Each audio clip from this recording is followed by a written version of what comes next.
ఎవరో ఎక్కడో ఒక స్వామీజీ మత మార్పిడికి సంబంధించి వ్యతిరేకంగా నేను సైన్యం చేస్తానని కానీ పండగ చేసేసుకుంటా సోషల్ మీడియాలో ట్రోల్ చేస్తున్నారు చాలామంది.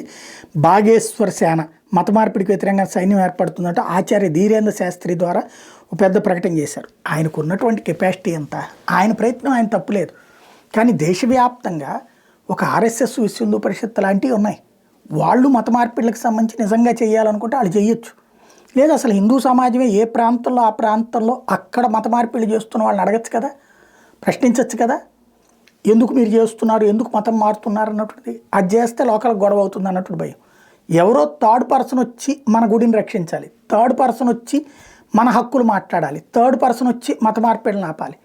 ఇదొక డిపెండబుల్ కెపాసిటీనే. ఒకప్పుడు బ్రిటిష్ వాడు వచ్చి దేశాన్ని ఆక్రమించుకున్న, ముస్లిం రాజులు ఈ దేశాన్ని ఆక్రమించుకున్న, మన గుళ్ళు గోలగొట్టిన జరిగినటువంటి దరిద్రం. ముందు పరిష్కారం కావాల్సింది మన మెదళ్లలో ఉన్నటువంటి గుజ్జు సరిగ్గా పనిచేసేలా చూసుకోవడం.